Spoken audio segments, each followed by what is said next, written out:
Here in Austria, the pressure of the government on unvaccinated people is tremendous. The split between vaccinated and unvaccinated is increasing. People lose fundamental rights. It only seems to be the beginning. Other governments are also discussing mandatory vaccinations in their countries. It seems to me that due to the circumstances, energies of 90 years ago are reactivated on a subtle level. It is said that it takes at least 7 generations that things that happened can be digested. So concerning the world wars, we are still amidst the digestion process.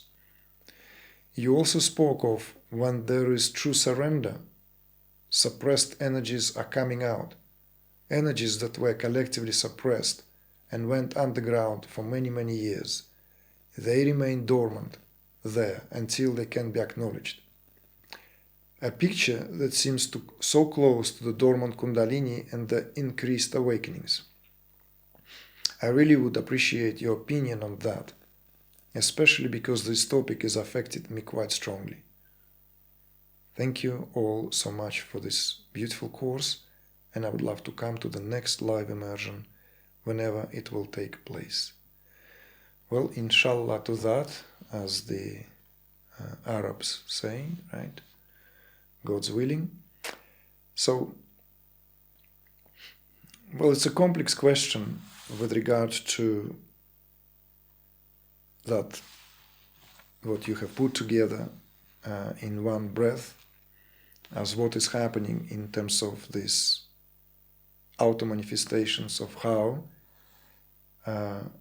we as a collective in various countries now dealing with this situation, and what happened in Austria, which just happened to be one of the very first countries to implement that rule of thumb in terms of approach to vaccines, which inevitably divided society immediately there and then and became a political issue.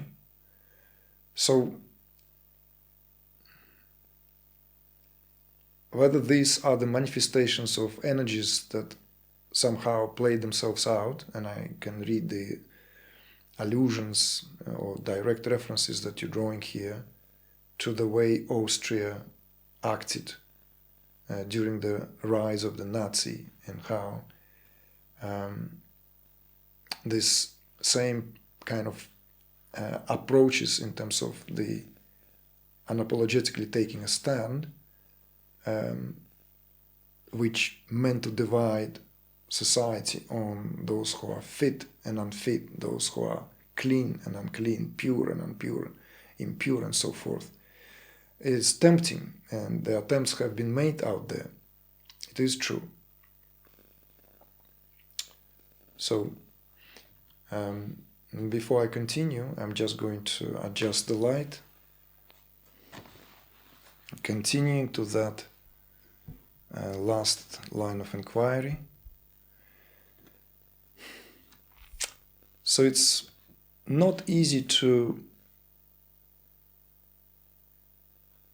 make some conclusive remarks, even if the analogy between what was happening 90 years ago with what is happening now have been drawn by many people. You know, the passions out there and the sentiments are being really, really heated up at the moment. So therefore, often we are prompted to jump into conclusions and make very drastic analogies in one way or another. I'm not saying that those who make these allusions to how Austrian government have acted and Austrian public supported back in the days, or what the voices on the other side of that table, that vaccines are the only solutions in a given scenario. What rather we're witnessing here, in my view, is that inevitable polarization of perspectives. Personally, I do not believe that these vaccines are solutions simply because they are technically not vaccines, and certain adjustments had to be made in order to refer to them as such. Even in the cases of world-renowned, very famous, canonical kind of examples of how the vaccines were developed back in the days, it took years of clinical studies and examinations before these vaccines were ready to be released en masse on entire populations. With regard to this, what we are going through collectively, none of that took place. So we have very little data on how these vaccines impact and affect human body in the long run, especially if they are administered to children, to the organisms which are growing, developing. So of course it's very worrying, very concerning area. So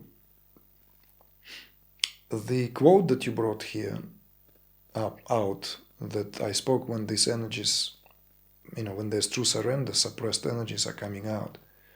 What I was referring to whenever I speak about these suppressed energies is not so much with regard to various kind of energies that may play themselves out in terms of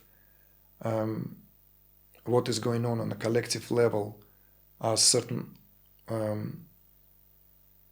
manifestations in society, but more in terms of these primordial archetypal energies. So in other words, I'm speaking about it from Tantric perspective, that everything is subject to how we view and understand everything. So if the human organism is only understood, human body, nervous system, organism, organs themselves, understood as just this sort of a freak of nature, some marvel of creation even, and yet they have this function, and they are kind of pretty much on autopilot of functioning, doing their job, they could their best. This is a very, very narrow and limited perspective.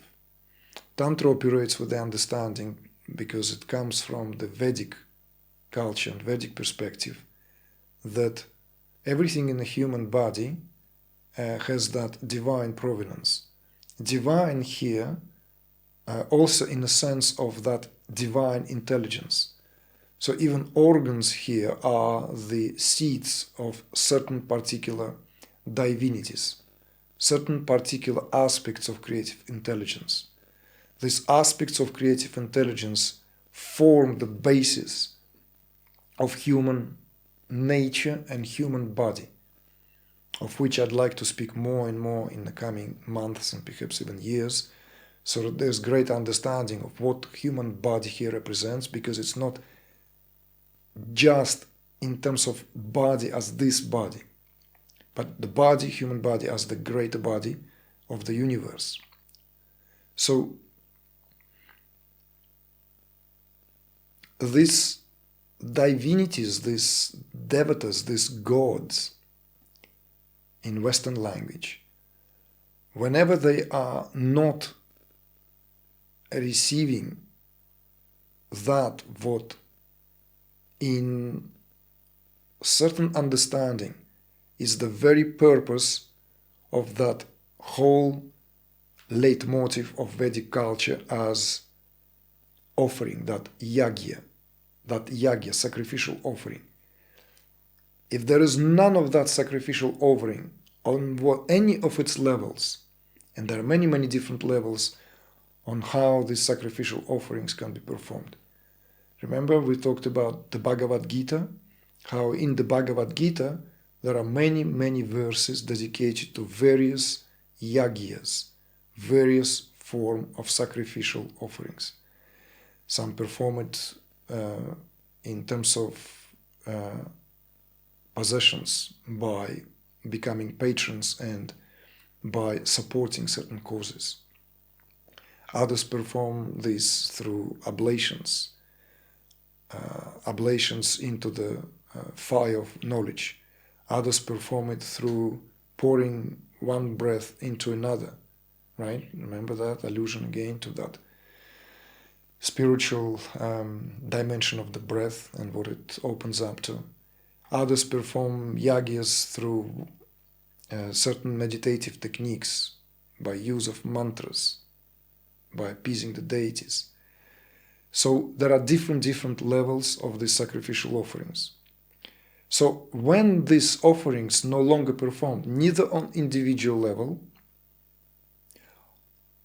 nor on a collective, en masse, en large, in very large societies, then these energies, as it were, these divine impulses, they depart. They literally cannot be in the respective favorite place of dwelling. I have brought this many times before as an example. It's paraphrasing the verses of a very well-known romantic poet of the late 19th century, Friedrich Hölderlin, who has exclaimed in one of his verses that no longer worshipped, gods have departed. This is exactly the Vedic perspective and exactly what I am referring to whenever I speak of what you have quoted here, as when suppressed energies, when being suppressed collectively for too long, they go underground. They no longer in manifested way in terms of supporting our physiology. They're no longer in a manifested way in supporting our social structure. Social structures in terms of the justice and everything that goes on in that. So these impulses of creative intelligence, they are driven underground, as it were. And it takes some, if you will, reviving of this. This is what also spiritual processes can be viewed from that perspective, not just from the perspective of so-called personal freedom, which is, of course, is the ultimate goal. But we can view also the value of spiritual process in terms of revival and freeing of these forces that otherwise have been driven or forced to go underground. Or as in the case of how Friedrich Hölderlin put it, they have departed. In other words, they left the atmosphere of our planet. And now some kind of wicked forms of energy are here playing their sport instead. So that's what I meant in terms of suppressed energies. You see? Not so much suppressed energies of what and how it may be playing itself out in terms of maybe some negative energies. These negative energies that we speak of, they are actually on a rampage right now and have been for a long time. So these kind of energies are not in suppression. They've been worshipped repeatedly. Our culture, by large, right now, in such stage and phase where a lot of these negative aspects are being worshipped individually and collectively. And we're not even aware of that because it's a kind of not a scientific enough approach. The rationale behind this is way too esoteric. It is well intuited by many. And perhaps many can speak, articulate, and understand this. But it's not, as it were, a subject of public domain. Public by large, as it were, again, worship wrong gods.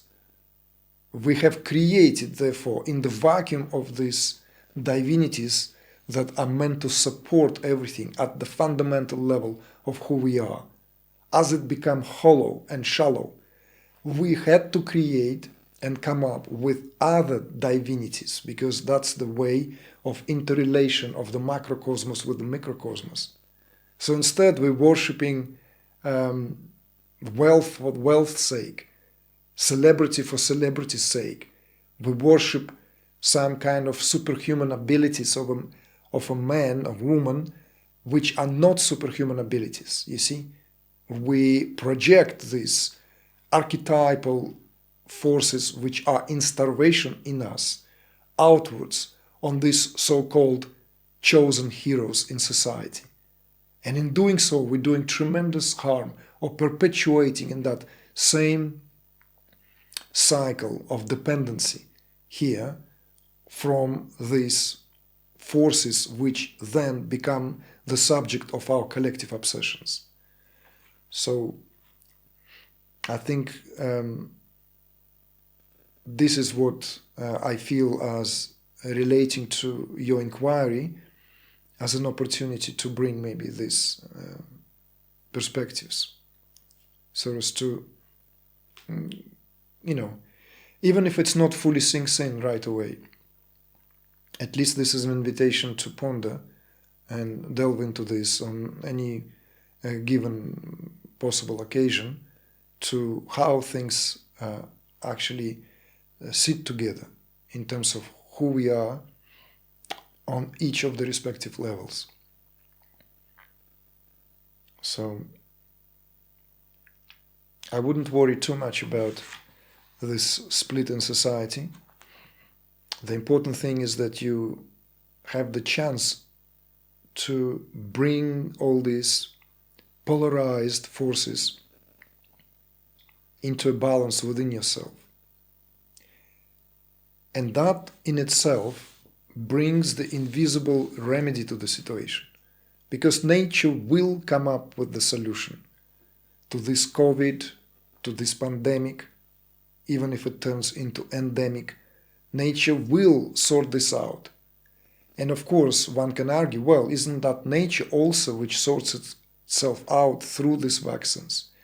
Well, that is open to the debates and arguments, because nature here that we speak of can be spoken in terms of more of that intelligence, supreme intelligence with which the Mother Nature operates, versus a more shallower, more superficial levels, mental and intellectual levels of agitated level, of where we meet each other and interact, and therefore constantly hankering for immediate, quickly made solutions, because it somehow threatens the very fabric of our existence, when in fact what it threatens here is the status quo, and the status quo meant to be threatened, meant to be shaken.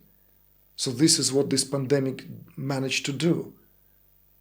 And if it didn't shake us up enough, then we have to brace ourselves for something a bit more specific and more acute, because that's the way nature itself very often operates. Not to spread any worry, let alone panic. It's to bring that understanding in. So this is the time to bring the order and harmony into your own house. And that is what matters most. Even if the world is to end tomorrow, what's important now is that there is this harmony today, now. So let all whatever that happens out there, and all this what said to polarize our understanding and split us apart, serve to see this from a greater perspective, from a more unified perspective, whilst nature does its job seemingly seamlessly, and in such way that we will never be able to comprehend fully, unless we become one with that, or with those processes that move and shake everything. Okay?